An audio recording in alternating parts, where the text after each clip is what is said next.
Deux choses très importantes cette semaine. Tout d'abord, le son est en prise directe avec le téléphone et non plus avec mon micro. Pourtant, un Blue Yeti, c'est une bonne marque d'habitude, parce qu'il se met à grésiller depuis 4 jours et je ne sais absolument pas pourquoi, ni comment résoudre le problème.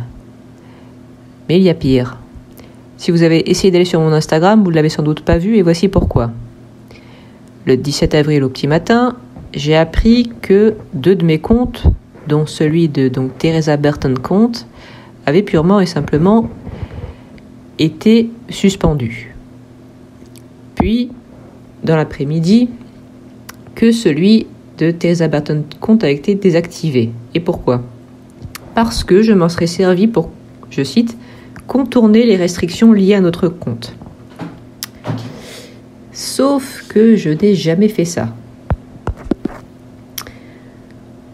Je n'avais jamais subi de restrictions ni besoin de recréer de compte jusqu'à aujourd'hui. Et j'avoue, je n'avais rien prévu, rien enregistré, parce que je ne savais pas. J'ignorais totalement que la chose était seulement légale et je la croyais réservée aux utilisateurs d'Instagram qui uploadent de la pornographie ou qui tiennent des propos injurieux dans leurs commentaires. Je n'ai jamais fait ni l'un ni l'autre. Alors que faire ?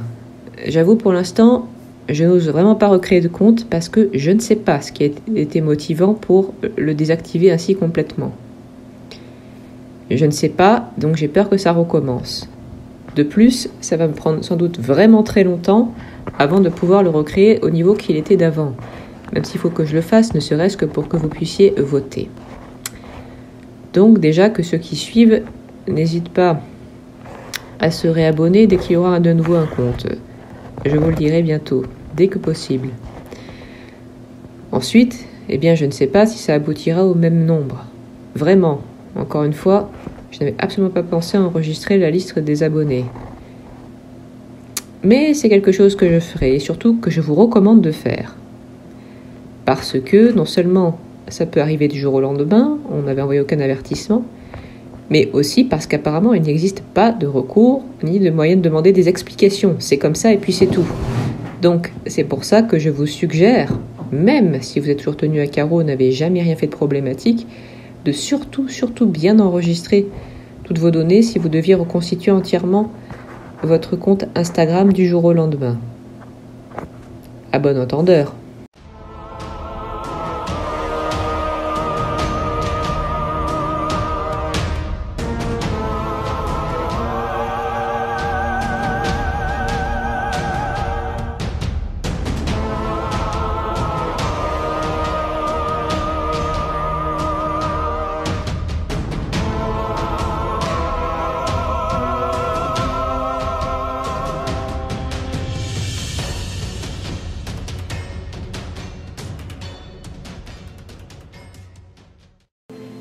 Bienvenue, imprudent mortel.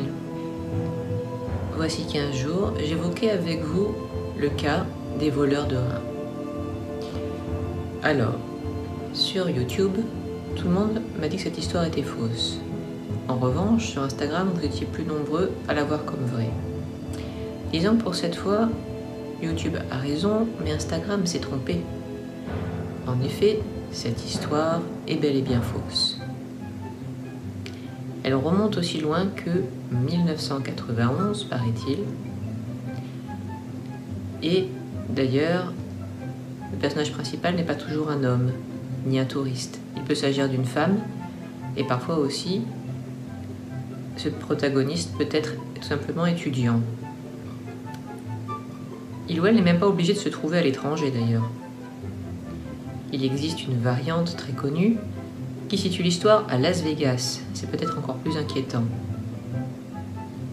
En 2019 encore, une habitante de l'Île-de-France prétendait que l'histoire s'était passée et à Paris était arrivée à une amie de sa belle-sœur. C'est d'ailleurs le propre des légendes urbaines. On les surnomme l'histoire arrivée à l'ami d'un ami. Mais non. Il faut hélas préciser que c'est vrai, malheureusement, que certaines personnes peuvent se faire kidnapper et se faire voler un organe sans lequel elles peuvent survivre. comme un de leurs reins, notamment dans les pays du quart et tiers-monde. Mais ces personnes sont des habitants locaux qui n'auront pas vraiment les moyens ensuite de déposer plainte ou ce genre de choses. Pas des touristes. Et ça n'arrive jamais non plus dans les pays dits développés. Pourquoi ? Admettez qu'une victime pourrait alors se retourner, notamment contre l'hôtel où c'est arrivé, même si en théorie ceux qui tiennent le dit hôtel n'y sont pour rien. On les accusera de grave manque dans la sécurité s'ils ont passé une équipe chirurgicale sans réagir. Pas vraiment le genre de publicité dont on a besoin. Je pense donc qu'au contraire, des gens qui essayeraient de rentrer dans une chambre d'hôtel sans avoir pris une place et équipés pour une intervention chirurgicale se verraient aussitôt interrogés par le personnel de l'hôtel, j'entends. C'est là que ça ne colle pas. Et en plus, retirer un organe est une opération assez lourde, qui explique qu'il faille non seulement kidnapper, mais emmener dans un véritable hôpital les personnes qui en ont réellement été victimes. Improviser la dite opération dans une chambre d'hôtel, croyez-moi, ce n'est pas possible. Le but, c'était, oui, de rendre un peu paranoïaque et qu'il faut faire très attention non seulement avec qui on sympathise quand on voyage, mais aussi faire très attention à son verre, pour pas qu'on y glisse une drogue. Ça part donc d'une bonne intention. Mais cette histoire est si connue comme étant fausse, en fait, maintenant, qu'elle est référencée dans l'un des films Légendes urbaines. L'une des protagonistes va effectivement se réveiller dans une chambre d'hôtel, dans une baignoire pleine de glaçons, avec un rein retiré. Quand elle appelle la police pour leur signaler, ces derniers lui rient au nez et raccrochent parce qu'ils pensent que c'est une blague, connaissant la légende urbaine justement. Par ailleurs, toujours dans le registre « Surtout ne faites jamais confiance à des inconnus », il y avait une variante qui s'est répandue à l'époque où le sida était encore très dangereux, donc entre les années 80 et 90. Elle met en scène tantôt un homme, tantôt une femme, qui passe la nuit, encore une fois, avec un ou une inconnue très séduisant. Au petit matin, le protagoniste se réveille, va dans la salle de bain et voit un message tracé au rouge à lèvres sur le miroir, avec le sien si c'est une femme, avec celui de la conquête d'une nuit si c'est un homme. Et ils lisent le message suivant: « Bienvenue dans le club du sida ». Autrement dit, la conquête d'une nuit d'une protagoniste l'a volontairement contaminé, étant lui-même ou elle-même séropositif. Ou séropositive, mais pourquoi? Pour rien, semble-t-il, par pure méchanceté. Évidemment, à l'époque où les trithérapies n'existaient pas, cette perspective était terrifiante.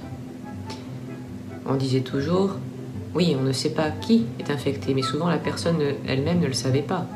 C'était jamais fait exprès, du moins je suppose que non. Donner à penser qu'un séropositif ou une séropositive puisse infecter les autres volontairement, voilà le côté légende dans la légende urbaine.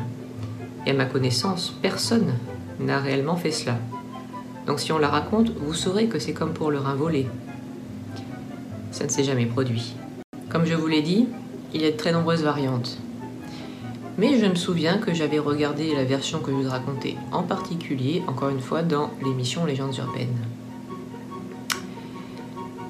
Maintenant, à vous de me dire si ce qui vient est vrai ou faux aussi. Et à mon avis, vous verrez, c'est moins célèbre. Mais à vous de voir. Ça se déroule dans un hôpital d'Afrique du Sud. Alors, il y a un phénomène très curieux auquel le personnel est confronté depuis quelques mois. C'est très très bizarre.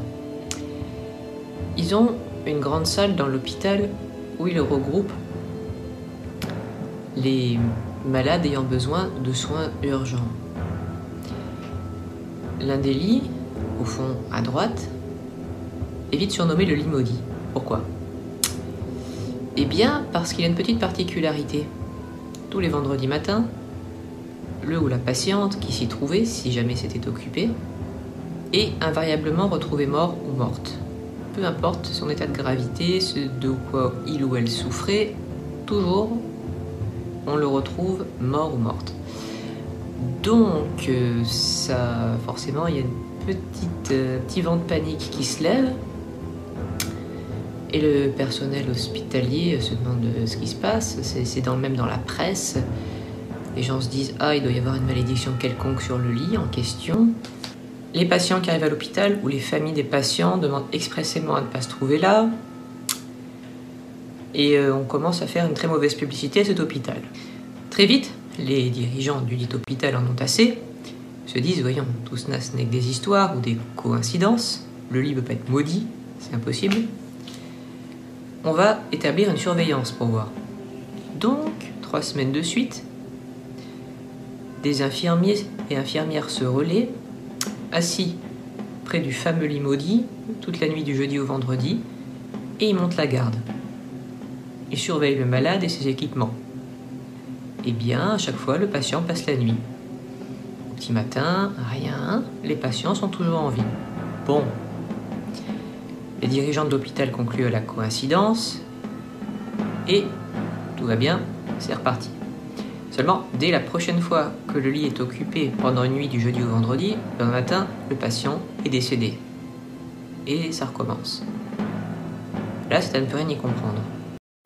Mais une infirmière en particulier a une idée. Elle explique aux dirigeants de l'hôpital que ça fera peut-être une différence si, au lieu de se trouver assise juste à côté du lit et de le surveiller, elle essayait au contraire de se tenir discrètement dans la pièce et de voir, mais de ne pas être vue elle-même, pour comprendre le phénomène.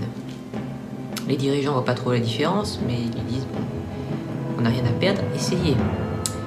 Donc dans la nuit du jeudi suivant, cette jeune femme se cache, elle s'accroupit parmi les lits, elle a une bonne vue tout de même sur le fameux lit maudit qui est occupé ce soir-là par une personne, c'est le cas habituellement, par une personne sous respiration artificielle. Il ne se passe rien pendant un moment. Finalement, la porte s'ouvre, mais la présence de la personne qui vient d'arriver n'a rien d'anormal. C'est une femme de ménage.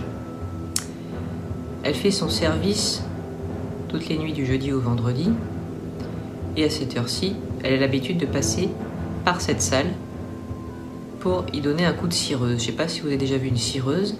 C'est un instrument assez imposant et qui fait énormément de boucan. Alors c'est pour ça qu'on préfère le passer la nuit pour pas déranger tout le monde. Ou à la rigueur les patients qui dorment, mais là ils sont dans un tel état que certains sont comateux, on n'est pas sûr qu'ils entendent de toute manière. Pour elle-même se préserver du boucan, cette technicienne de surface porte un casque avec la musique à fond dedans. Donc, elle promène sa cireuse entre les lits et arrive au 3/4 de la pièce et là, elle ne peut plus avancer parce que le fil de raccordement est trop court.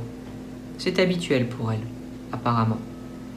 Aussitôt, la femme de ménage se retourne, s'en va au bout de la pièce où le fil de raccordement est branché, le défait et revient. Apparemment, elle cherche une prise qui est un peu plus près, ou plutôt non, elle ne la cherche pas, elle marche droit vers celle-ci, parce qu'elle sait où elle est. Et là, l'infirmière, absolument horrifiée, voit cette femme de ménage débrancher l'appareil de respiration artificielle où est raccordé le patient et brancher sa cireuse dessus, à la place. Aussitôt, ça fait un bruit d'alarme, ce qui vrille les tympans et que d'habitude on ne peut pas rater, sauf la technicienne de surface avec sa musique à fond dans les oreilles. Évidemment, l'infirmière bondit aussitôt sur cette femme et sur l'appareil, à la stupéfaction de la femme de ménage. Elle rebranche très vite le respirateur artificiel, puis se retourne vers la femme de ménage et elle lui demande « Est-ce que vous faisiez ça toutes les nuits du jeudi au vendredi quand vous preniez votre service ?» Et la femme répond « Oui, oui, j'ai toujours fait ça. J'ai toujours fini par brancher mon appareil sur cette prise-là et je pensais pas qu'en débranchant ce qu'il y avait dessus, ça causait un quelconque problème. » Qu'en était-il des soirs où un infirmier ou une infirmière montait la garde près du patient? C'est simple.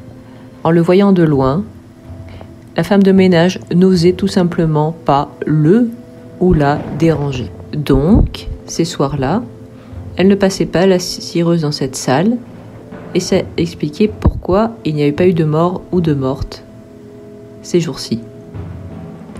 Donc, pas de lit maudit, d'esprit, de fantômes, de malédiction, juste une maladresse du personnel.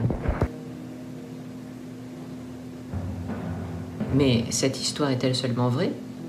Je vous laisse me l'indiquer dans les commentaires. Pas besoin de long discours, vous pouvez juste dire vrai ou faux. Vous pouvez également voter sur Instagram. J'espère que cette histoire vous aura intéressé. Je vous donne rendez-vous la semaine prochaine. Si vous voulez me soutenir, faites les liens en description de Tipeee et de Ko-fi. N'oubliez pas de vous abonner, de mettre un pouce bleu, commenter et de regarder ce côté de la lumière. Au revoir, un prudent mortel.